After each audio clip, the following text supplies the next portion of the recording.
Alors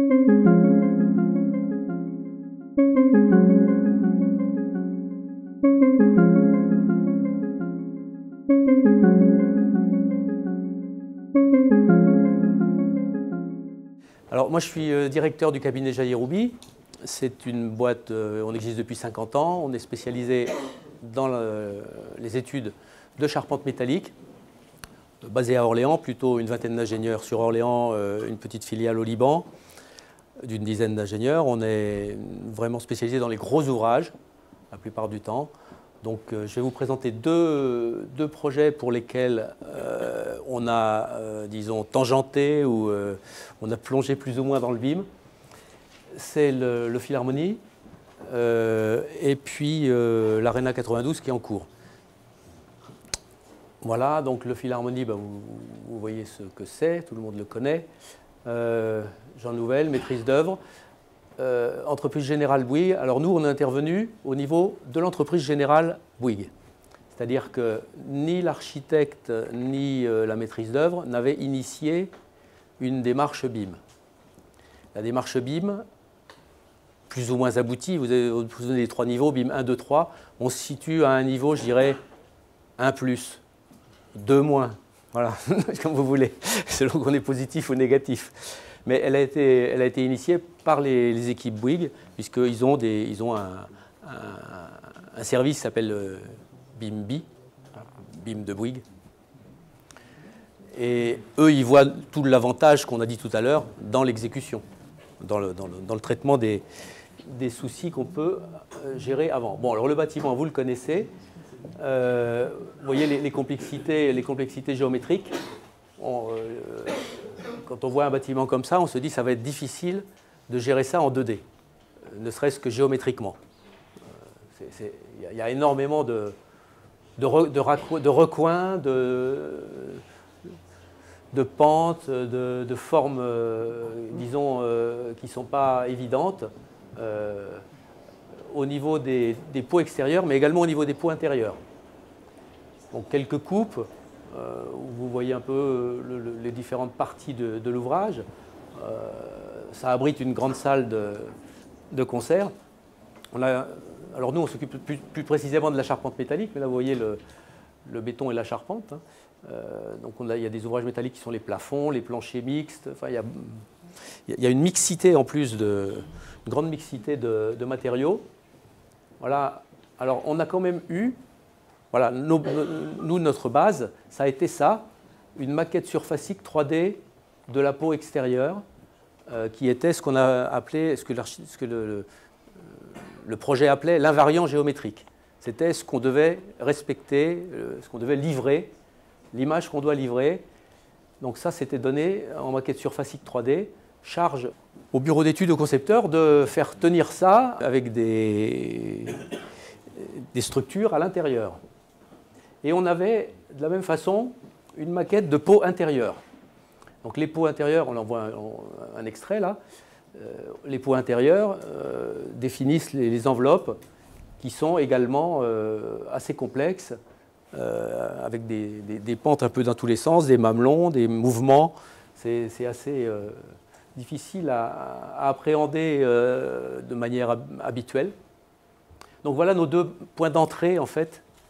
C'était deux pots et on avait évidemment l'étude de la maîtrise d'œuvre qui avait déjà travaillé, qui avait fait un peu de BIM de son côté partiel, mais qui ne l'a pas fourni et qui n'a fourni que des plans 2D.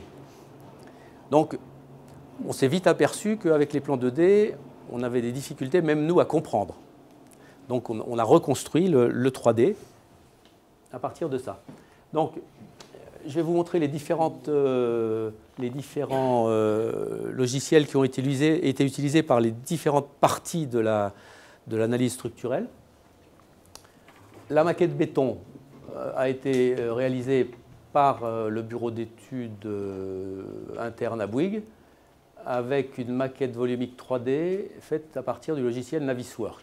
Donc ils ont travaillé sur Navisworks. Nous, la maquette charpente métallique, dont vous voyez ici un ensemble, alors il y a beaucoup d'ouvrages dans l'ouvrage, hein. On a utilisé le logiciel Tekla.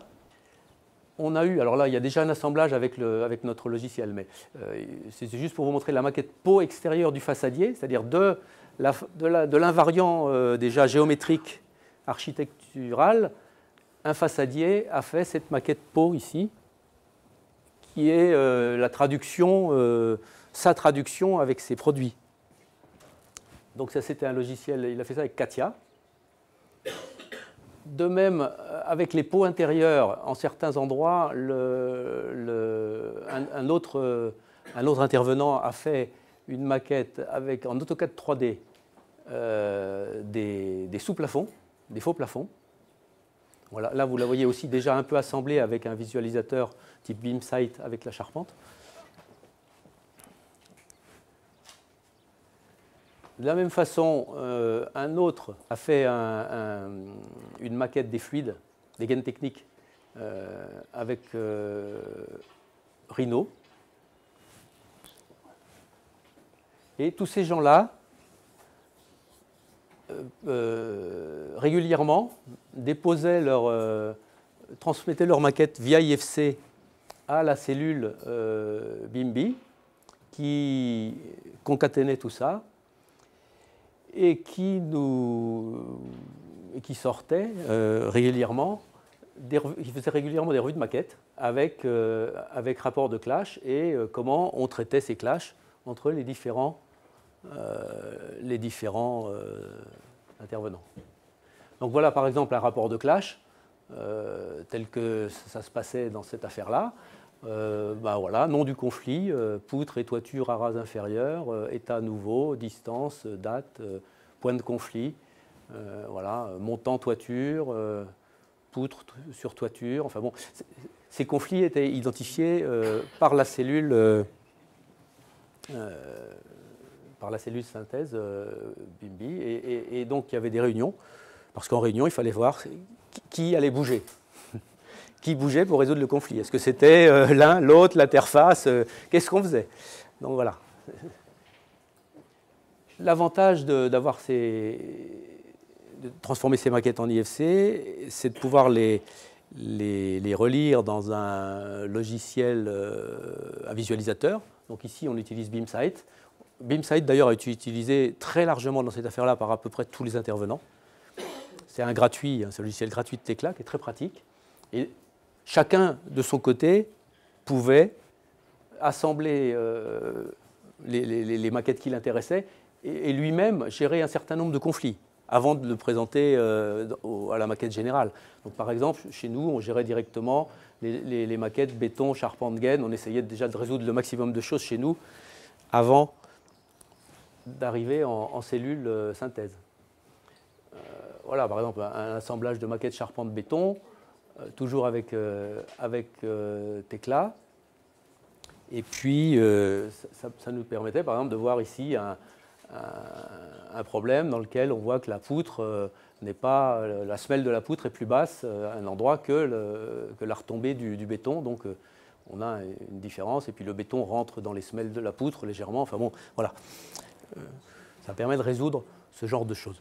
Voilà, donc c'est ce que je voulais vous présenter c'est très succinct, parce que moi je ne suis pas BIM manager ni informaticien. Je vois ça en termes d'utilisateur, et comment on utilise ça chez nous. Un deuxième exemple qui est en cours en ce moment, l'Arena 92. Alors, l'architecte atelier de Christian de Portzamparc et l'entreprise générale, c'est Vinci GTM.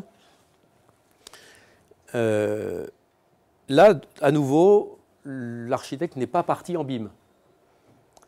Mais fort de l'expérience précédente, on a tout de suite, nous, puisqu'on s'occupe de la partie couverture, la forme est également compliquée, on a tout de suite, nous, démarré avec Tekla.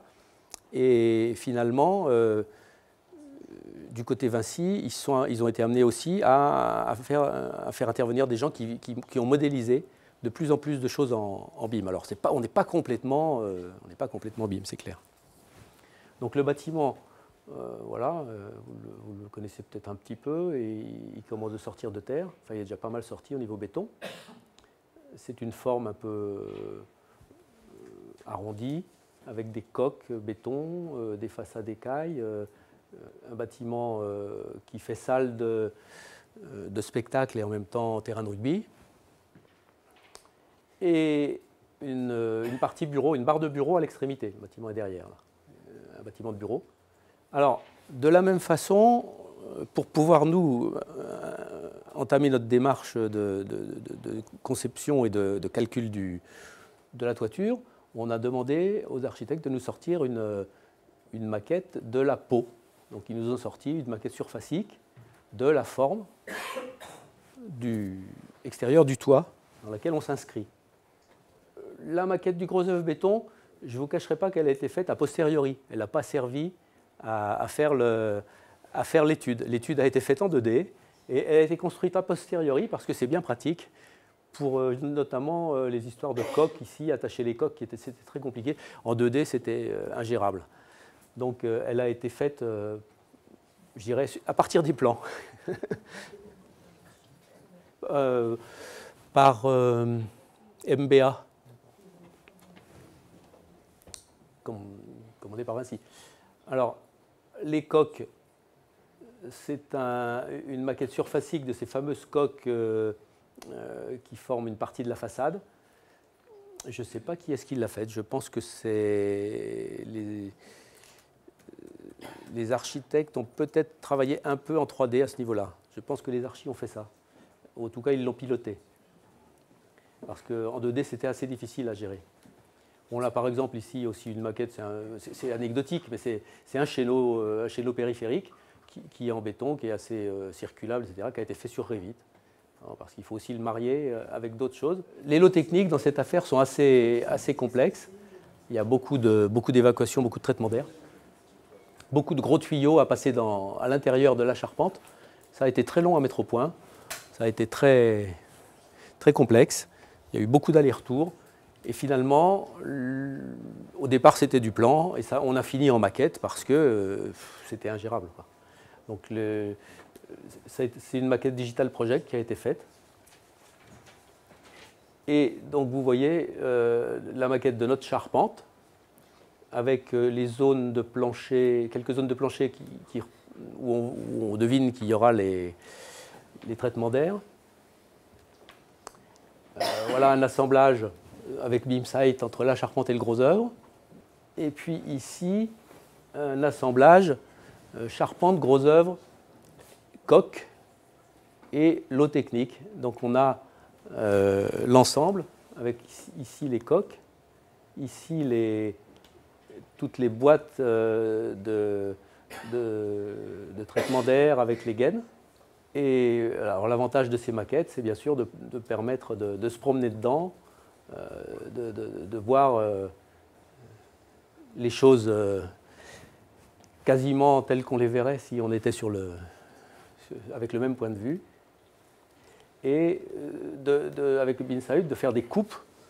On peut se promener à l'intérieur, faire des coupes, et donc gérer visuellement les passages de gaines à l'intérieur des treillis, les chemins de câbles. Vous voyez, on a même été à positionner les passerelles et les chemins de câbles.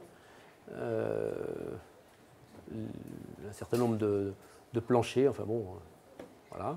Dès que la BeamSight, c'est assez intéressant parce que vous voyez qu'on peut mettre, allumer ou éteindre un certain nombre de fichiers.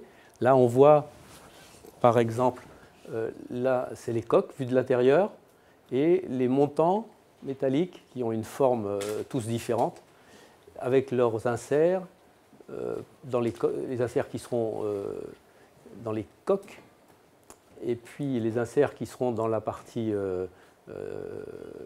béton pour supporter ces montants. Donc l'intérêt, c'est de voir tout ça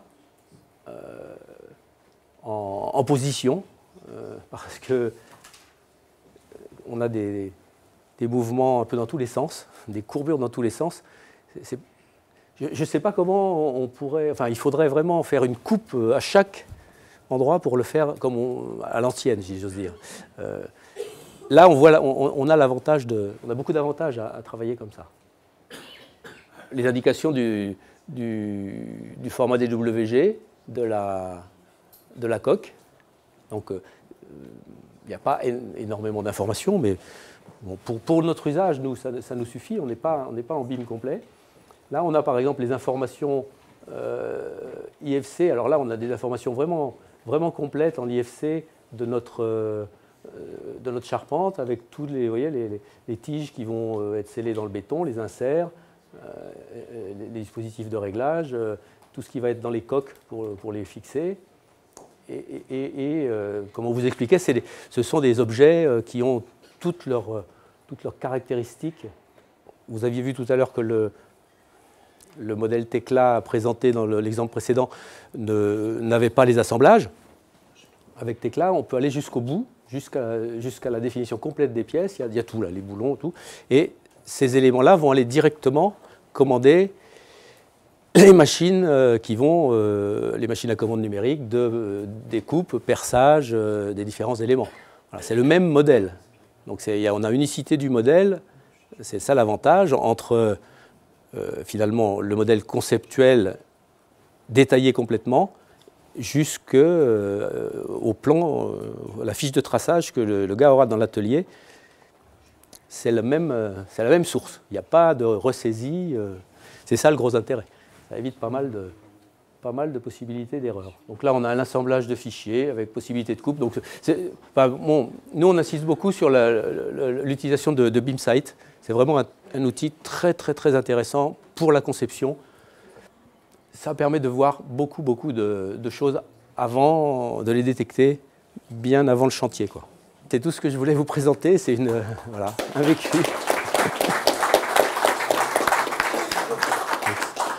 Je suis à votre disposition si vous avez des questions. Vous avez pu voir qu'on est vraiment sur l'Open BIM autour de l'IFC. On a cité une multitude de logiciels bien au-delà simplement des nôtres.